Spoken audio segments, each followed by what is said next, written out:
நல்ல அன்பும் பண்பும் கொண்ட அனைத்து நல்லுள்ளங்களுக்கும் எனது அன்பான வணக்கம். இன்னைக்கு நாம சித்திர நட்சத்திரத்துல பிறந்தவங்களுடைய குணங்கள் எப்படி இருக்கும், அவங்களுடைய பிளஸ் என்ன, அவங்களுடைய மைனஸ் என்ன, அவங்களுடைய வாழ்க்கை பயணங்கள் எப்படி இருக்கும், இது எல்லாத்தையும் பத்தி இந்த வீடியோல நம்ம தெளிவா பார்க்கலாம். நீங்க சித்திர நட்சத்திரத்துல பிறந்தீங்கன்னா இந்த வீடியோ உங்களுக்கு கண்டிப்பா பயனுள்ளதாக இருக்கும். வேற எந்த நட்சத்திரத்துல பிறந்திருந்தாலும் உங்க நட்சத்திரத்துக்குரிய வீடியோ பிளேலிஸ்ட் இருக்குது, நீங்க அதை போய் பார்த்துக்கலாம். சரி, இப்ப சித்திர நட்சத்திரத்துல நீங்க பிறக்கிறீங்க. உங்க நட்சத்திரத்துக்குரிய நாம எழுத்துக்கள் என்னென்னு பார்த்தோம்னா பே, போ, பை, பௌ, ரா, ரி இதெல்லாமே உங்க நட்சத்திரத்துக்குரிய நாம எழுத்துக்கள். இந்த எழுத்துக்கள்ல பேர் வைக்கிறதுனால நன்மைகள் ஏற்படுமான்னு கேட்டா, உங்க நட்சத்திரத்துக்கு அது கொஞ்சம் நல்லதுதான். இந்த நட்சத்திர நாம எழுத்துல பேர் வச்சீங்க, இந்த நட்சத்திரக்காரங்கள்னு ஈஸியா புரிஞ்சுக்க முடியும். இன்னொன்னு, அந்த நட்சத்திரம் கொஞ்சம் ஆக்டிவேட் அதிகமாக இருக்கும். அதனால அதுல வைக்கிறதுனால ஒன்றும் தப்பு ஒன்றும் கிடையாது. வைக்காம விடுறதுனாலையும் பெரிய தப்புகள் கிடையாது. சரி, இந்த நட்சத்திரம் எந்த கணத்தை சேர்ந்ததுன்னா ராட்சச கணத்தை சேர்ந்தது. இவங்க எப்பவுமே ஒரு கோபத்திலேயே தான் இருப்பாங்க. ரொம்ப கோபமான ஆட்களாக இருப்பாங்க. கொஞ்சம் உருன்னு இருப்பாங்க. ஆனாலும் ஒரு அறிவாற்றல் கொஞ்சம் ஜாஸ்தியாக இருக்கும். ஒரு நல்ல ஒரு சிறப்பான நட்சத்திரம் தான் சித்திர நட்சத்திரம். சித்திர நட்சத்திரத்துல முதல் 2 பாதம் பாத்தீங்கன்னா கன்னி ராசியில இருக்கும். 3, 4ஆம் பாதம் துலா ராசியில இருக்கும். இந்த கோபம்ங்கிறது ஒரே ராசியில அடபற்ற கூடாதுங்கிறதுக்காகத்தான் இந்த கோபமான நட்சத்திரம், செவ்வாய்க்குரிய நட்சத்திரங்கள் எல்லாமே உடைப்பட்ட நட்சத்திரங்களாகவே தான் இருக்கும். சரி, இந்த நட்சத்திரத்துக்குரிய மிருகம் எதுன்னு பார்த்தோம்னா ஆண் புலி. ரொம்ப ஃபோர்ஸா தான் இருப்பாங்க. இந்த விளையாட்டுத்துறை, பாக்ஸிங் இதுல எல்லாத்துலயும் இவங்களுக்கு ஆர்வம் ஜாஸ்தியா இருக்கு. இவங்க விளையாட்டுல ரொம்ப ஈடுபாடோட விளையாடுவாங்க. ஜெயிக்கணும்னு சொல்லி ரொம்ப போராடக்கூடிய ஆட்கள். அதுலயும் அந்த ஈகோவை மட்டும் கொஞ்சம் தூண்டி விட்டா போதும், பயங்கரமா ஆட்களாக மாறிடுவாங்க. ஆனா இவங்களுடைய சிந்தனைகள் ரொம்ப தெளிவா இருக்கும். ஒரு விஷயத்தை எப்படி செய்யணும் நல்லா பிளான் பண்ணிட்டு தான் அந்த செயல்லையே இறங்குவாங்க. அந்த செயல் இறங்கினதுக்கு அப்புறம் இவங்களுடைய வேகம் ரொம்ப அபரிவிதமாக இருக்கும். இந்த நட்சத்திரத்துக்குரிய மரம் எதுன்னு பார்த்தீங்கன்னா வில்வம். இந்த நட்சத்திரத்துக்குரிய பறவை எதுன்னு பார்த்தீங்கன்னா மரங்கு அப்படிங்கிற ஒரு பறவை. சரி, இந்த நட்சத்திரத்துக்குரியவங்க எல்லாருமே ரொம்ப கோபமாக இருப்பாங்களான்னு கேட்டா கண்டிப்பா அந்த கோபங்கிறது அதிகமாக இருக்கும். இவங்கள இவங்களுடைய வழியில நம்ம குறுக்க போயிட்டோம்னா அவ்வளவுதான், விடவே மாட்டாங்க. அதே மாதிரி ஏதோ ஒண்ணு தப்புகள் செஞ்சாலும் அதை விடவே மாட்டாங்க.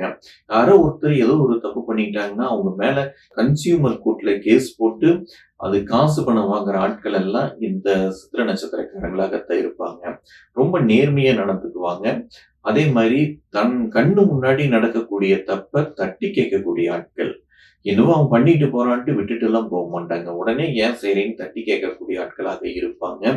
எங்கேயும் இந்த லஞ்சம் கொடுக்கறது, குறுக்கு வழியில போறது இதெல்லாம் இவங்களுக்கு பிடிக்கவே பிடிக்காது. இவங்க கிட்ட யாராச்சும் பொய் சொல்லிட்டாலோ, இவங்களை ஏமாத்திட்டாலோ அவ்வளவுதான், விடவே மாட்டாங்க. சிக்குனாங்க அவங்க. எந்த அளவுக்கு இவங்கள சீரழிக்க முடியுமோ அந்த அளவுக்கு சீரழிச்சிருவாங்க. அவங்க மன்னிப்பு கேட்கிற வரைக்கும் விடவே மாட்டாங்க. அந்த அளவுக்கு கோபப்படக்கூடிய ஆட்கள். இந்த சமுதாயத்து மீதும் அதிக கோபங்கள் இருக்கும். இந்த சமுதாயம் தப்பான வழிகள்ல போகும்போது. இல்லைன்னா இந்த சமுதாயத்து மேல வெறுப்புகள் இருக்கு. அது யாரு தப்பு பண்ணாலும் இவங்களுக்கு கோபம் வரும். ஒரு கடையில போய் ஒரு பொருள் வாங்குறாங்க. அந்த பொருள் மோசமா போயிருச்சு. உடனே அதை கொடுத்து ரிட்டர்ன் பண்ண பார்ப்பாங்க. அப்படி ரிட்டர்ன் பண்ணல அப்படின்னா அந்த கடைக்கார மேல கேஸ போட்டு கன்சியூமர் கோர்ட் வரைக்கும் கொண்டுட்டு போய் இழுத்து அந்த பணத்தை வாங்கியே தான் தீருவாங்க. அந்த அளவுக்கு ஒரு நியாயமான விஷயத்துக்கு கோவப்படக்கூடிய ஒரு நல்ல ஆட்கள் தான் இந்த சித்திர நட்சத்திரக்காரங்க. அதுலயும் இந்த சித்திர நட்சத்திரம் முதல் பாதம் நவாம்சத்துல சிம்ம வீட்டுல வரும். அவங்களுக்கு இன்னும் கோபம் ஜாஸ்தியாக இருக்கும். சித்திர நட்சத்திரம் 1ஆம் பாதம் எல்லாம் இவங்க கிட்டையே நெருங்க முடியாது. அந்த அளவுக்கு கோபம் ரொம்ப அதிகமாகவே இருக்கும். சின்ன வயசுலயே அந்த கோபம், எங்க பார்த்தாலும் எவன் தப்பு பண்ணாலும் அடிதொடி சண்டை. இந்த பாக்ஸிங்ல ரொம்ப ஆர்வங்கள் இருக்கும். குத்து சண்டை, இந்த கம்பு சுத்துறது, இந்த குதிரை ரேஸு இதுல எல்லாம் அதிக ஆர்வங்கள் இருக்கும். அதுல எல்லாம் ரொம்ப நல்லா சைன் பண்ணுவாங்க. விளையாட்டுத் துறையில ரொம்ப அதிகமா சைன் பண்ணக்கூடிய ஆட்கள் எல்லாம் இந்த சித்திர நட்சத்திரக்காரங்களாகத்தான் இருப்பாங்க. இந்த சித்திர நட்சத்திரம் 2ஆம் பாதம் ரொம்ப நல்ல ஒரு அமைப்பு தான். இந்த 2ஆம் பாதம் வர்க்கோத்த அமைப்புகள்ல அந்த சந்திரன் வரும்.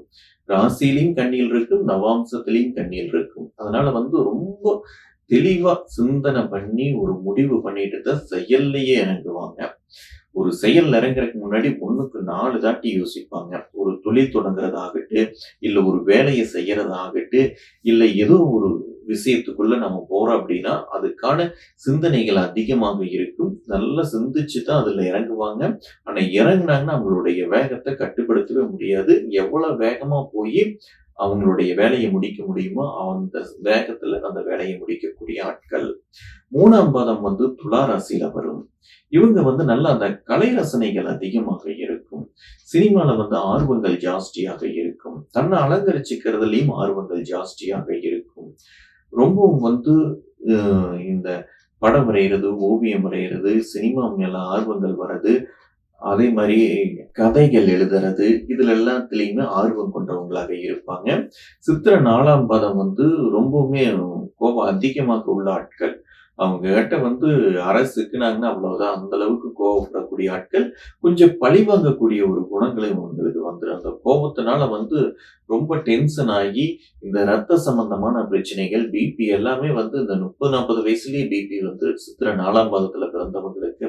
ஏன்னா எல்லாத்துக்கும் கோவப்படுவாங்க. இன்னைக்கு இருக்கிற சமுதாய சூழல்ல எல்லாத்துக்கும் நம்ம அட்ஜஸ்ட் பண்ணி போனா தான் வாழ முடியும். ஆனா இந்த சித்திர நட்சத்திரக்காரங்க அட்ஜஸ்ட் பண்ணவே மாட்டாங்க. இவங்களுக்கு சரியா இருக்கணும். எல்லாரும் சரியா இருக்கணும். அதுலயும் 4ஆம் பாதமெல்லாம் ரொம்ப கோபமாக இருப்பாங்க. அதனால சின்ன சின்ன பிரச்சனைகளும் உடல் ரீதியா ஏற்படறதுக்கான அமைப்புகள் இருக்கும். இந்த மாரி இந்த சித்திர நட்சத்திரம் இந்த மாரியான ஒரு நல்ல கெட்ட குணங்கள் இருக்குது. அந்த கோவம் மட்டும் இவங்க கண்ட்ரோல் பண்ணி இருந்தாங்கன்னா ரொம்பவே நல்லதுதான். ஆனா நல்ல புத்திசாலி. அதுல மாற்றமே கிடையாது. நல்ல புத்திசாலி, நல்ல மனிதாபிமானம் உள்ளவங்க. இவங்க இந்த ராசியை மட்டும் குரு பார்த்துருச்சு அப்படின்னா ரொம்ப நேர்மையானவங்க. இந்த சமுதாயத்துக்கு தேவையானவங்க. சமுதாய அக்கறைகள் கொண்டவங்க. இப்படி நிறைய நல்ல விஷயங்கள அடுக்கிட்டே போலாம் இந்த சித்திர நட்சத்திரக்காரங்களுக்கு. விளையாட்டுல ஆர்வம் ரொம்ப அதிகமாக இருக்கு. விளையாட்டுல போய் பெரிய அளவுல சைன் பண்ணக்கூடிய ஆட்கள். அத்லெட்டிக்ஸ்ல ஆர்வங்கள் ஜாஸ்தியாக உள்ள ஆட்கள் தான் இவங்க. பாக்ஸிங்கு, கம்பு சுத்துறது, கெராத்தா இதுல எல்லாத்துலயுமே ரொம்ப நிறைய ஆர்வங்கள் இருக்கும். சரி, இவங்களுடைய வாழ்க்கை பயணம் எப்படி இருக்குன்னு பார்ப்போம். இந்த சித்திர நட்சத்திரத்துல பிறக்கிறவங்களுக்கு பிறக்கும் போதே செவ்வாய் திசை தான். அதனால அந்த கோபங்கிறது கூடயே பிறந்ததுதான். எப்பவுமே போகாது. அதனால அந்த செவ்வாய் திசை ஒரு 7 வருஷ திசை. நீங்க எந்த பாதத்துல பிறக்கிறீங்களோ அதுக்கேத்த மாதிரி உங்களுடைய செவ்வாய் திசையானது ஆரம்ப காலகட்டங்கள்ல இருக்கும். துலா ராசியில இருந்தீங்கன்னா உங்களுக்கு ஒரு 3.5 வருஷம் தான் இருக்கு. அதுக்குள்ளதான் இருக்கும். கன்னி ராசியாக இருந்ததுன்னா ஒரு 4, 5 வருஷத்துக்கு அந்த செவ்வாய் திசையானது இருக்கும். ஆக அந்த மழலை பருவம் செவ்வாய் திசையில தான் இருக்கும். ரொம்ப ஸ்பீடாவே எந்திரிச்சு நடந்துருவீங்க. சீக்கிரம் பேசிடுவீங்க. ரொம்ப ஃபோர்ஸா இருப்பீங்க. அந்த சின்ன வயசுலயே உங்களுக்கு உண்டான அந்த வேகமான தன்மை, அந்த கோபம் இது எல்லாமே தெரிய வரும். ஏன்னா செவ்வாய் திசை ஆரம்பத்தில் இருக்கிறங்காட்டி ஒரு 5, 6 வயசுங்கீழ உங்களுக்கு ராகு திசை வந்துடும். இந்த ராகு உங்களோட படிப்புல நிறைய டிஸ்டர்பன்ஸ் பண்ணும். ராகு பலவீனமாக இருந்தது அப்படின்னா படிப்புல கொஞ்சம் பின்தங்கி வரக்கூடிய ஒரு அமைப்பு. கன்னிராசியாக இருந்தாலும் நல்ல அறிவாற்றல் இருக்கும், நல்ல ஞானங்கள் இருக்கும். ஆனா கல்வியில கொஞ்சம் பின்னாடிதான் இருப்பாங்க ராகு பலவீனமாக இருக்கும்போது. இதுவே ராகு வலுவாக இருந்துருச்சுன்னா, நல்ல தனித்த புதனுடனோ இல்ல குரு சுக்கிரனுடனோ சேர்ந்து நின்றுச்சு அப்படின்னா இந்த ராகு திசை மிகப்பெரிய மாற்றங்களை செய்யும். அதாவது சின்ன வயசுலயே கணக்குல ரொம்ப சூப்பரா இருப்பாங்க. இப்போ 32, 182 பெருக்கி சொல்லுனா நம்ம கால்குலேட்டர் போடுறத விட இவங்க ஈஸியா சொல்லிடுவாங்க. அந்த அளவுக்கான அபரிவிதமான அறிவாற்றல் இவங்களுக்கு அந்த ராகுவானது தரும். கண்ணை மூடிட்டே சில வேலைகள் செய்யறது. ஒவ்வொரு குழந்தைகள் சின்ன வயசுலயே ரொம்ப வித்தியாசமா இந்த திருக்குறள் அனைத்தையும் சொல்றது, இல்ல கணக்க ஸ்பீடா சொல்றது, இல்ல கண்ணை மூடிட்டு சில கலர்களை தொட்டு பார்த்து சொல்றது, இந்த மாதிரி அபரிவிதமான அறிவாற்றல் எல்லாமே இந்த ராகு திசை நடக்கிறவங்களுக்கு தான் வரும். அது புதனோட சம்பந்தப்பட்டு நல்ல விதமாக இருந்ததுன்னா ஒரு கின்னஸ்ல பேர் வாங்குற அளவுக்கு அறிவாற்றல் இருக்கும்.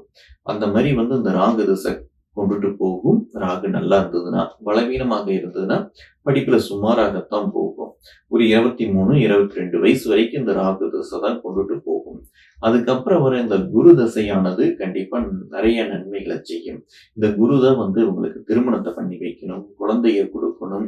கண்டிப்பா இந்த ராசி நட்சத்திரக்காரங்களுக்கு ஆண் வாரிசு கிடைக்கும். ஏன்னா குரு தசையில தான் அந்த திருமணமும் நடக்கும், குழந்தையும் பிறக்கும். அதனால அதிகபட்சம் ஆண் வாரிசுக்கு அமைப்புகள் உள்ள நட்சத்திரம் இந்த சித்திர நட்சத்திரக்காரங்க.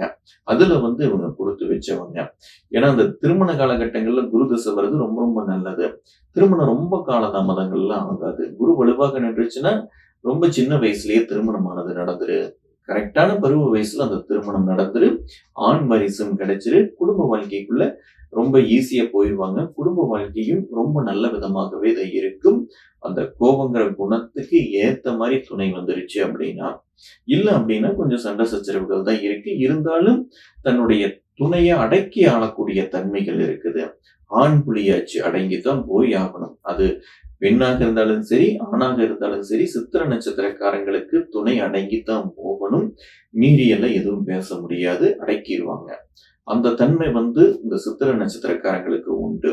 யாரையுமே அடக்கி ஆளக்கூடிய ஒரு அமைப்பும் அதிகாரமும் கொண்ட ஒரு நட்சத்திரம் இந்த சித்திர நட்சத்திரம். யாருக்கு பயந்துக்கவே மாட்டாங்க. என்ன மிரட்டினாலும் பயந்துக்க மாட்டாங்க. எதுக்குமே அஞ்ச மாட்டாங்க. நீங்க எவ்வளவு பெரிய அதிகாரியாக இருந்தாலும் சரி, எவ்வளவு பெரிய அரசியல்ல இருந்து ஒரு எதிர்ப்பு வந்தாலும் கூட அஞ்சவே மாட்டாங்க. ரொம்ப கம்பீரம், துணிச்சல் உள்ளவங்க தான்.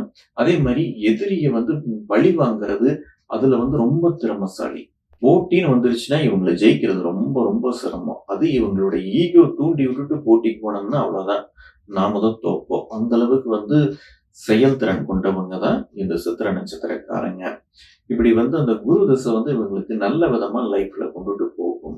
ராகு திசை ஒரு 23, 24 வயசுல முடியுது அப்படின்னா குரு தசை 40 வயசுல முடியும். 40 வயசுக்கு அப்புறம் வரக்கூடிய சனி தசை. துலா ராசியாக இருந்ததுன்னா சனி மிகப்பெரிய யோகத்தை செய்யும். கன்னி ராசியாக இருந்தாலும் யோகாதிபதி தான் நல்ல நன்மைகளை தான் செய்யும். சனி தசை 40 வயசுல இருந்து ஒரு 59 வயசு வரைக்கும் அதுவும் நல்ல விதமாகவே கொண்டுட்டு போகும். அதுக்கப்புறம் வர புதன் திசையும் ரொம்ப சிறப்பாகவே தான் இருக்கு. அது கன்னி ராசிக்கும் சரி, துலா ராசிக்கும் சரி. ஆக சித்திர நட்சத்திரத்துல பிறக்கிறவங்களுக்கு அந்த இடையில வரக்கூடிய அந்த பருவ வயசுல வரக்கூடிய அந்த ராகு மட்டும் நல்லா இருந்துடணும். அது மட்டும் நல்லா இருந்துருச்சுன்னா இவங்களுடைய லைஃப் ரொம்பவே நல்லா இருக்கும். எல்லாமே கிடைக்க வேண்டிய காலகட்டங்கள்ல சரியா கிடைச்சு வாழ்க்கை நடத்தக்கூடியவங்க தான் இந்த சித்திர நட்சத்திரக்காரங்க.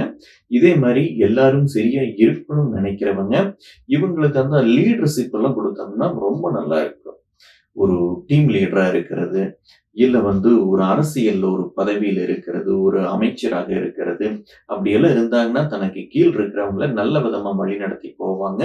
தன்னோட பேச்சை கேட்க வைக்கக்கூடிய ஆட்களாக இருப்பாங்க. இவங்களுக்கு பணிஞ்சு அவங்க எல்லாருமே இருப்பாங்க. அந்த மாதிரியான ஒரு ஆற்றல் கொண்டவங்க தான் சித்திர நட்சத்திரக்காரங்க.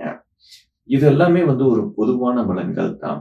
உங்க ஜாதக பலன்களை நீங்க தெரிஞ்சுக்கணும்னு நினைச்சீங்கன்னா கீழே இருக்கிற வாட்ஸ்அப் நம்பருக்கு ஃபோன் பண்ணி ஃபோன் மூலியமாகவே உங்க ஜாதக பலன்களை நீங்க தெரிஞ்சுக்கலாம். இதுக்கு உங்களுடைய பிறந்த தேதி, பிறந்த நேரம், பிறந்த இடம் இதை நீங்க சரியாக சொன்னால் போதுமானது. இந்த வீடியோ உங்களுக்கு பிடிச்சிருந்துச்சுன்னா லைக் பண்ணுங்க. பிளானட் டாக்கீஸ் சேனலை சப்ஸ்கிரைப் பண்ணுங்க. மறக்காம பெல் ஐகான் கிளிக் பண்ணிருங்க. மறுபடியும் நம்ம அடுத்த வீடியோல சந்திப்போம். நன்றி, வணக்கம்.